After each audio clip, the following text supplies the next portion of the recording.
கர்த்தருடைய பரிசுத்த நாமத்திற்கு ஸ்தோத்திரம். இன்று ஈஸ்டர் திருநாள். என் அன்பு சகோதர சகோதரிகளுக்கு ஈஸ்டர் திருநாள் நல்வாழ்த்துக்களை தெரிவித்துக் கொள்கிறேன். இன்றைய நாளில் தியானிக்கும்படியாக தெரிந்து கொள்ளப்பட்ட வேத வசனம் பரிசுத்த லூக்கா எழுதின நற்செய்தி நூல் 24ஆம் அதிகாரம் 6ஆம் வசனம். லூக்கா 24:6. அவர் இங்கே இல்லை, அவர் உயிர்த்தெழுந்தார். He is not here, he is risen. Amen. Easter என்பது கிறிஸ்தவ உலகத்திற்கே முக்கியமான திருநாளாகும். ஏனெனில் இயேசு கிறிஸ்து மரித்தவர்களில் இருந்து உயிர்த்தெழுந்ததன் மூலம் மரணத்தின் மேல் வெற்றி பெற்றார். இது நம்முடைய மீட்பின் உறுதிப்பாடு ஆகும். வாரத்தின் முதலாம் நாள் அதிகாலையிலே தாங்கள் ஆயத்தம் பண்ணின கந்தவர்க்கங்களை அவர்கள் எடுத்துக்கொண்டு வேறு சில ஸ்திரீகளோடும் கூட கல்லறையினிடத்தில் வந்தார்கள். கல்லறையை அடைத்திருந்த கல் புரட்டி தள்ளப்பட்டிருக்கிறதை கண்டு உள்ளே பிரவேசித்து கர்த்தராகிய இயேசுவின் சரீரத்தை காணாமல் அதை குறித்து மிகுந்த கலக்கமடைந்திருக்கையில் பிரகாசமுள்ள வஸ்திரம் தரித்த 2 பேர் அவர்கள் அருகே நின்றார்கள். அந்த ஸ்திரீகள் பயப்பட்டு தலை கவிழ்ந்து தரையை நோக்கி நிற்கையில் அந்த 2 பேரும் அவர்களை நோக்கி, உயிரோடு இருக்கிறவரை நீங்கள் மரித்தோரிடத்தில் தேடுகிறது என்ன? அவர் இங்கே இல்லை, அவர் உயிர்த்தெழுந்தார்.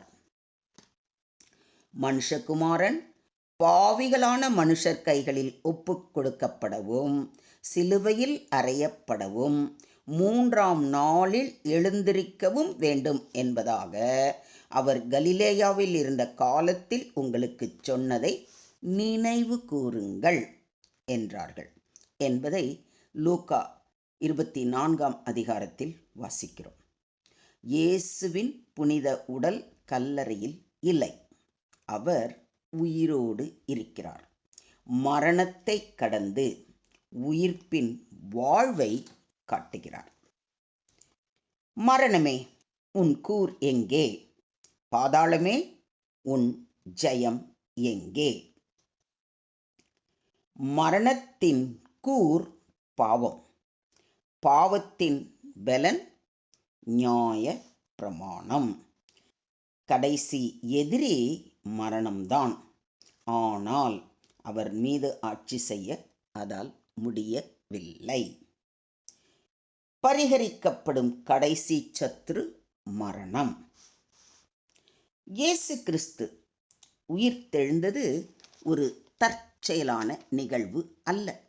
அது தேவ திட்டத்தின் ஒரு பகுதியாக இருந்தது.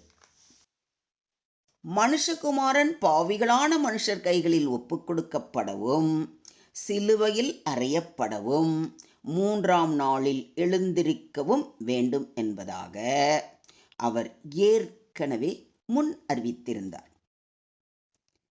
இந்த ஆலயத்தை இடித்து போடுங்கள், 3 நாளைக்குள்ளே இதை எழுப்புவேன் என்று இயேசு கிறிஸ்து கூறியிருப்பதை யோவான் 2:19 வாசிக்கிறோம். இவ்வாறு அவரது முன்கூட்டிய வாக்குறுதி நிறைவேறிற்று. இது மீட்பின் உறுதிமொழி. ஆகையால் கிறிஸ்துவுடனே கூட நாம் மரித்தோமானால் அவருடனே கூட பிழைத்தும் இருப்போம் என்று நம்புகிறோம். மரித்தோரில் இருந்து எழுந்த கிறிஸ்து இனி மரிப்பதில்லை என்று அறிந்திருக்கிறோம்.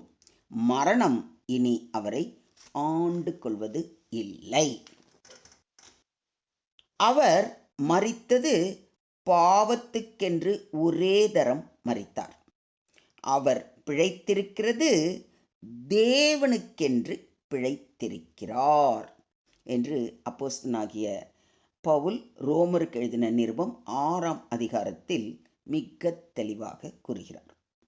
கிறிஸ்துவின் உயிர்த்தெழுதல் நமக்கும் நம் வாழ்வின் உறுதிமொழியாக இருக்கிறது.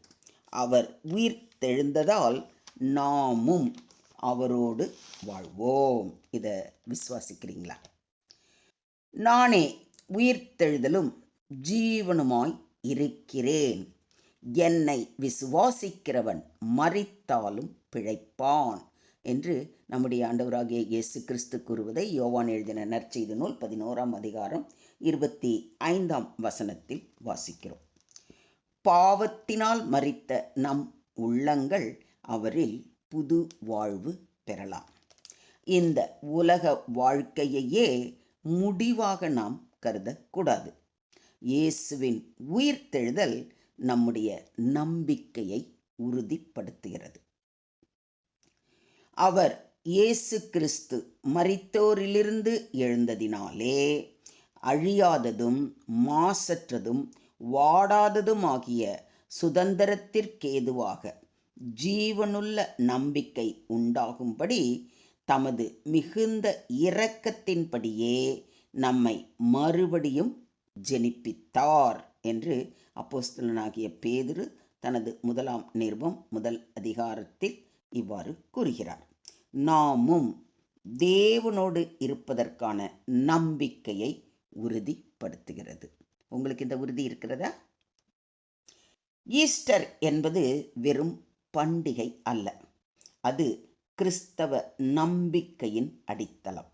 இயேசு உயிர்த்தெழுந்ததின் மூலம் நமக்கும் புது வாழ்க்கை, புது நம்பிக்கை கிடைக்கிறது. ஆதலால் நாம் பாவத்தை விட்டு விலகி அவரின் உயிர்த்தெழுதலின் மகிமையோடு வாழ கடவோம். இன்றைய நாளில் நமக்கு தேவன் கொடுக்கும் அழைப்பு பாவங்களை விட்டு மனம் திரும்புதல், உயிர்த்தெழுந்த கிறிஸ்துவோடு ஒத்த வாழ்வு வாழ்தல், நம் நம்பிக்கையை உறுதியாக வைத்துக் கொள்ளுதல். இந்த 3 அழைப்புக்கும் நீங்கள் தயாராக இருக்கிறீர்களா? சிந்தியுங்கள், செயல்படுங்கள். இயேசுவின் உயிர்த்தெழுதல் நமக்குள் புது வாழ்க்கையை தருகிறது. மரணம் ஒரு முடிவு அல்ல, அது வெற்றியின் ஆரம்பம். அதனால் நாம் நம்பிக்கையில் உறுதியாக இருக்க வேண்டும். புது வாழ்வில் நடக்க வேண்டும்.